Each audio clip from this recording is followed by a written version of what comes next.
நினைவுகளை சிந்தித்து பாருங்கள். எதை வாஞ்சிக்கிறீர்கள், எதை விரும்புகிறீர்கள்? அன்று தாவீதின் விருப்பம் கர்த்தருடைய நாமத்திற்கென்று ஆலயத்தை கட்ட வேண்டும். அந்த விருப்பத்தை ஆண்டவர் கண்டார், அவனை ஆசீர்வதித்தார். தானியேல் என்ற மனிதனை குறித்து நாம் வேதத்தில் வாசிக்கிறோம். பாபிலோன் ராஜாவாகிய நேபுகாத்நேச்சரின் போஜனத்தினாலும் அவருடைய பானமாகிய திராட்சை ரசத்தினாலும் என் சரீரத்தை நான் தீட்டுப்படுத்த மாட்டேன் என்று ஒரு தீர்மானத்தை எடுத்தான். தன் சரீரத்தை தேவனுக்கென்று பிரதிஷ்டை செய்தான். அன்று முதல் கர்த்தர் அவனை கனப்படுத்தினார்.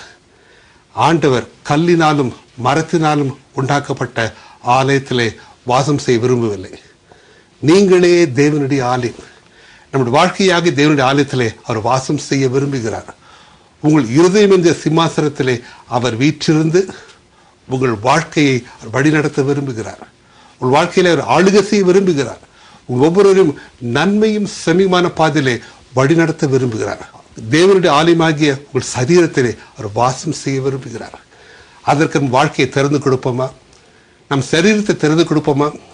வேதம் கூறுகிறது, நம்முடைய சரீரம் பசுத்தாவியானவர் தங்கியிருக்கும் ஆலயம். ஆகவே கர்த்தர் கூறுகிறார், உங்கள் சரீரமாகிய ஆலயத்தை, உங்கள் வாழ்க்கையாக ஆலயத்தை கர்த்தர் நாமத்துக்கென்று கட்டுங்கள். இந்த நாளிலே இந்த ஆலயத்தை, பழுதுபட்ட இந்த ஆலயத்தை நாம் புதுப்பிப்பதற்காக ஒரு தீர்மானத்தை எடுப்போம். கர்த்தருடைய ஆசீர்வாதம் கடந்து வரும்.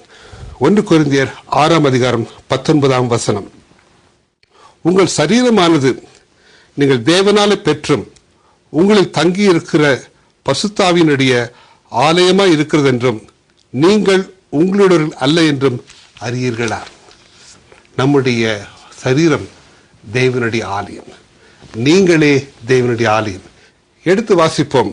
ரோமர் 6:12-13 சாவுக்கேதுவான உங்கள் சரீரத்தில் பாவம் ஆளாதிருப்பதாக நீங்கள் உங்கள் அவயவங்களை அநீதியின் ஆயுதங்களாக பாவத்திற்கு ஒப்புக்கொடாமல் உங்களை மரித்தோரிலிருந்து பிழைத்திருக்கிறவர்களாக தேவனுக்கு ஒப்புக் கொடுத்து உங்கள் அவயவங்களை நீதிக்குரிய ஆயுதங்களாக தேவனுக்கு ஒப்புக் கொடுங்கள்.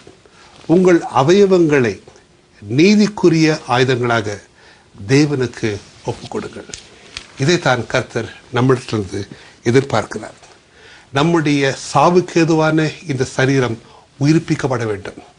நம்ம தங்கியிருக்க பரிசுத்த ஆவியானவர் நம்முடைய சரீரங்களை உயிர்ப்பிக்கிறார். இந்த வேளையிலே பரிசுத்த ஆவியானவருடைய ஆளுகைக்கு நம்ம ஒப்புக் கொடுப்போம்.